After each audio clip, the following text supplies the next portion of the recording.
Welcome back student.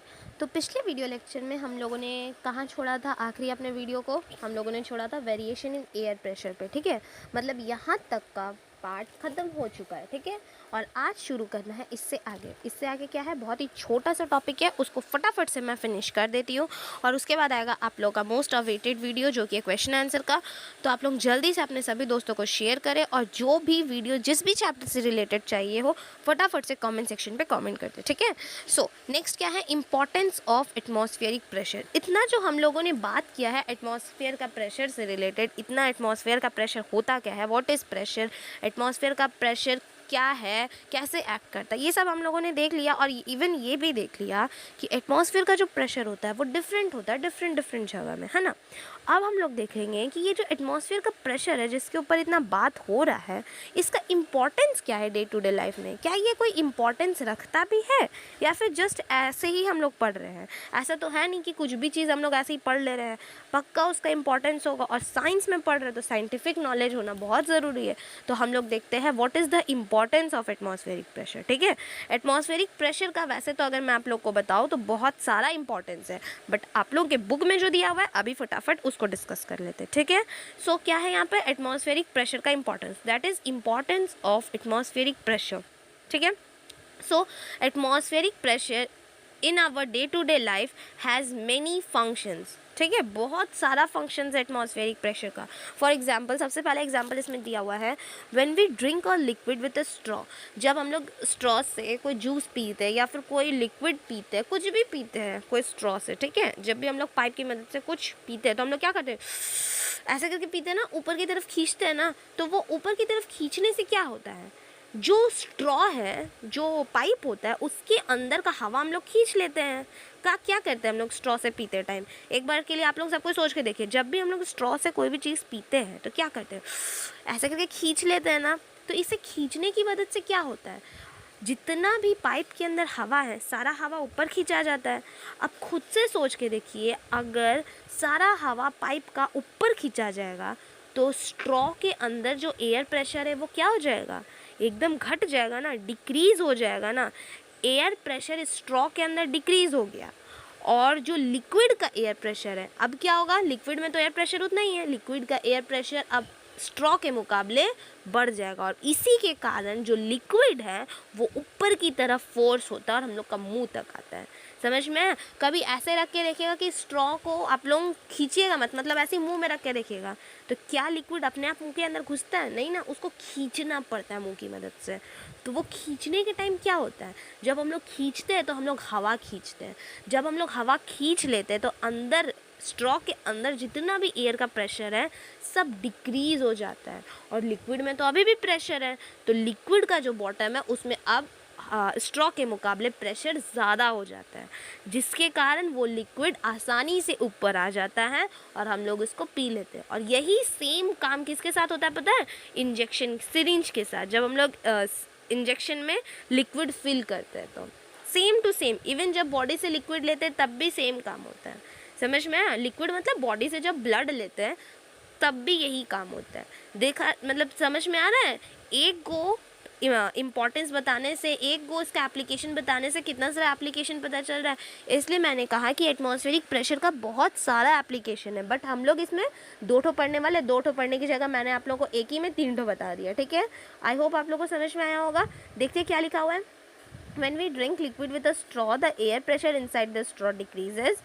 और ये decrease क्यों होता है, ड्यू टू सकिंग। सकिंग मतलब ऊपर की तरफ खींचना। ठीक है, the air pressure acting on the surface of liquid then becomes greater than the pressure inside the straw. This forces the liquid to move up inside the straw. The same way syringe also works. ठीक है, जितना मैंने आप लोग को कहा उतना इसमें लिखा हुआ है, थॉरली रीडिंग कर लीजिएगा। ठीक है, चलिए अब सेकंड में हम लोग चलते हैं। सेकंड क्या काम होता है, सेकंड क्या रोल है इसका, तो आप लोग ने सबको ही देखा होगा रबर सकर को। रबर सकर जिन लोगों ने नहीं देखा है, मैं आप लोगों को नेक्स्ट एक्टिविटी में वही है, मैं आप लोगों को दिखा देती हूँ। ये देखिए, ये है रबर सकर। ठीक है, इसको बोलते हैं रबर सकर, जिससे किसी भी चीज़ को खींचा जाता है बहुत आसानी से। ठीक है, तो अब इसमें तरफ चलते, क्या है इसमें, क्या होता है, जब भी हम लोग रबर सकर का यूज़ करते हैं, क्यों यूज़ करते हैं, रूम में हुक लगाने के लिए, कोई कांटी वाटी लगाने के लिए। ठीक है, क्या होता है उसमें देखते हैं, we sometime use rubber suckers for installing hooks in a room. ठीक है, अब इसमें कैसे एयर प्रेशर काम करता है थोड़ा देख लेते हैं। When we press the sucker, the air between the air sucker and the walls gets forced out. जब भी हम लोग, अगर आप लोगों ने यूज़ किया होगा तो आप लोग देखेंगे कि रबर सकर को एक बार लगा देते हैं हम लोग दीवार में या फिर किसी भी चीज़ के ऊपर, उसके बाद उसको लगाना तो बहुत आसान होता है, बट जब हम लोग उसको हटाते हैं तो एक्स्ट्रा फोर्स चाहिए होता है। क्यों? क्योंकि जब हम लोग रबर सकर को लगा देते हैं ना, तो रबर सकर और जो दीवार है वो दोनों के बीच का जो हवा है वो बाहर निकल जाता है। Hence the air pressing on it from outside hold it firmly against the wall. अंदर का हवा ना बाहर निकला है, बाहर का जो हवा है वो तो कहीं नहीं ना गया। बाहर का हवा एयर सकर को बहुत ही टाइटली पकड़ के रखा है दीवार की तरफ, मतलब वो एकदम दीवार की तरफ धकेल रहा है उसका। एटमॉस्फेयर जो अपना प्रेशर लगा रहा है कि वो जो एयर सकर है वो दीवार से चिपक के रहे, समझ में आया? और इसी चक्कर में होता क्या है, एटमॉस्फेयर चाहता है कि एयर सकर दीवार से चिपक के रहे और हम लोग चाहते हैं कि एयर सकर को हम लोग निकाल ले खींच के। अब हम लोग क्या कर रहे हैं, अगेंस्ट में फोर्स लगा रहे हैं ना, मतलब कोई है जो लेफ्ट साइड में फोर्स लगा रहा है और हम लोग चाह रहे हैं राइट साइड में आने के लिए, तो वो जो लेफ्ट साइड का फोर्स है उसको हम लोग को अनबैलेंस करने के लिए ज़्यादा फोर्स लगाना होगा ना। सेम काम इसमें हो रहा है। एयर सकर जो है, हवा चाहता है, बाहर का हवा, कि एयर सकर दीवार में चिपके रहे, हम लोग चाहते हैं कि वो दीवार से निकल जाए, तो इसी चक्कर में हम लोग को ज़्यादा फोर्स लगाना पड़ता है। समझ में? एयर सकर को समझने के लिए एक और एग्जांपल आप लोगों को दिया हुआ है, एक एक्टिविटी, उस एक्टिविटी को देखिए, आप लोगों को बहुत अच्छे से समझ में आ जाएगा। इसमें क्या है, इसमें दिखाया क्या गया, इसमें बताया गया कि एयर सकर जो होता है उसकी मदद से हम लोग एटमॉस्फेयर का प्रेशर को कैसे मेजर कर सकते हैं। एक्चुअली नॉट मेजर, कैसे फील कर सकते हैं कि हाँ एटमॉस्फेयर का प्रेशर लग रहा है, ठीक है, क्योंकि मेजरमेंट करने के लिए तो डिवाइस चाहिए, तो उतना मेजरमेंट तो हम लोग नहीं कर रहे।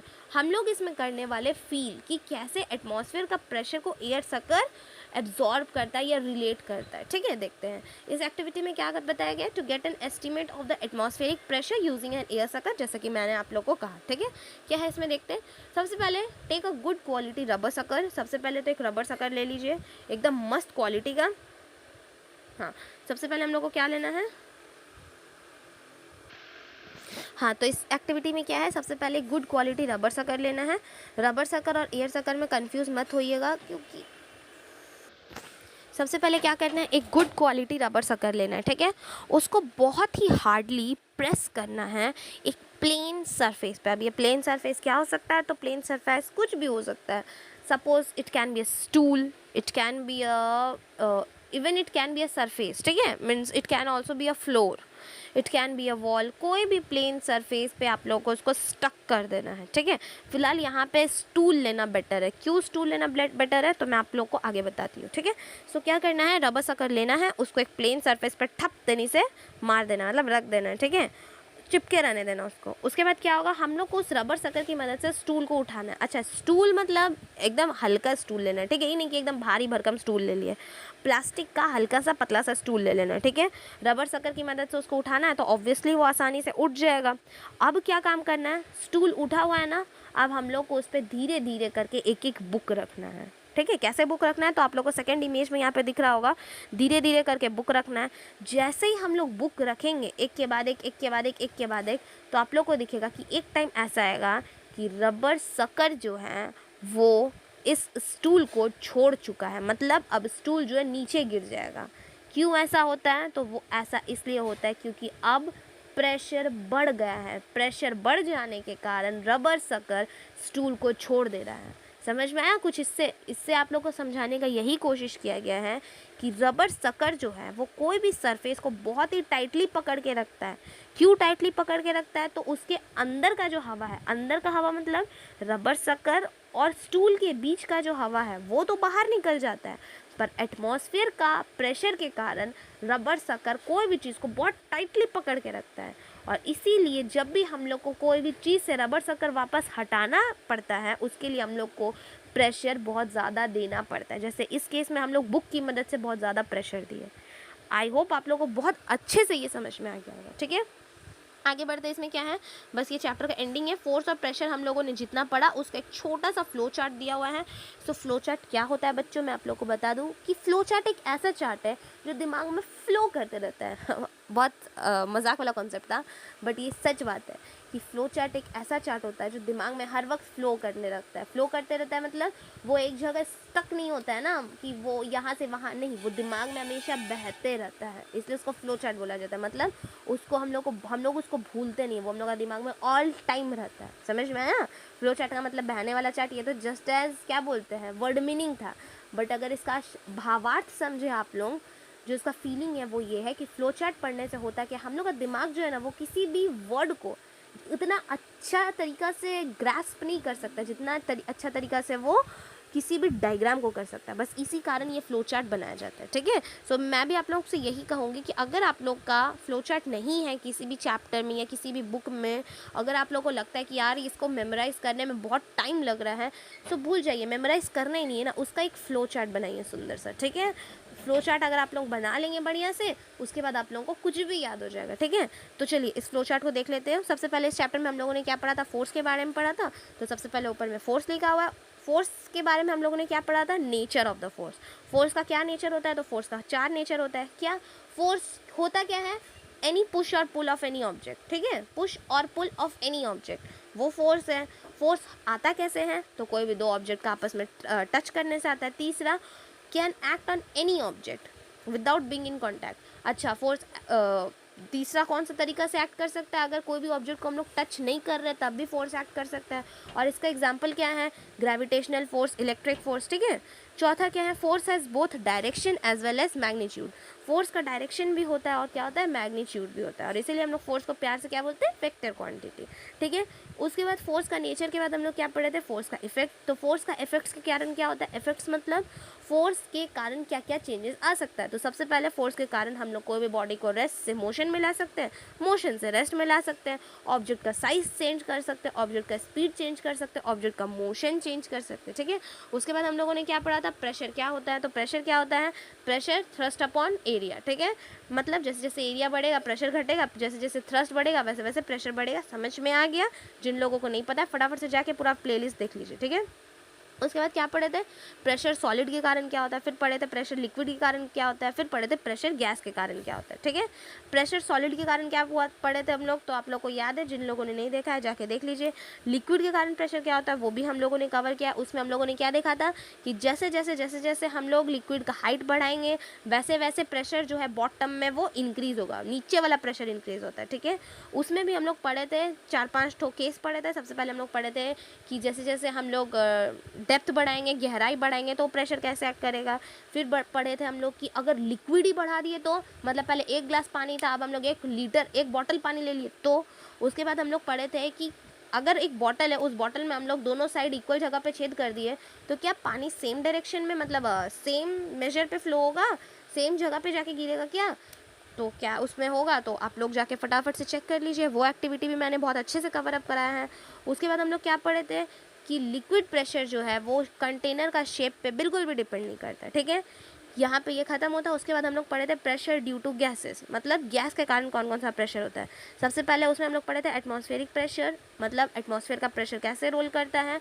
और अभी अभी हम लोगों ने उसको कवर किया, इसी वीडियो में हम लोग ने उसको एंड किया है संजोग से, एटमॉस्फेयर का प्रेशर का एप्लीकेशंस क्या क्या है। सो ये जो फ्लो चार्ट है ना, ये यहाँ पे होता है फिनिश। इसके बाद थोड़ा सा बचा है कीवर्ड्स, उस कीवर्ड्स को मैं आप लोग को नेक्स्ट वीडियो लेक्चर में ले लूँगी, फिनिश कर दूँगी विथ आप लोग का मोस्ट अवेटेड वीडियो जो कि क्वेश्चन आंसर। और गाइस आप लोगों से रिक्वेस्ट है कि जब मैं ये वीडियो आप लोग के साथ इतनी मेहनत से बना रही हूँ तो कम से कम एक लाइक, कमेंट और सब्सक्राइब ज़रूर कर दीजिएगा, और हो सके तो अपने सभी दोस्तों को शेयर कर दीजिए ताकि ये वीडियो जितना से ज़्यादा जितना वायरल हो उतना मुझे भी फ़ायदा हो, क्योंकि अल्टीमेटली अगर मुझे मोटिवेशन मिलेगा तो मैं इससे बेटर वीडियो बनाने की कोशिश करूँगी, है ना। सो आप लोग ही है जो मुझे बना सकते हैं। So bye bye guys, take care and have a very nice day, bye.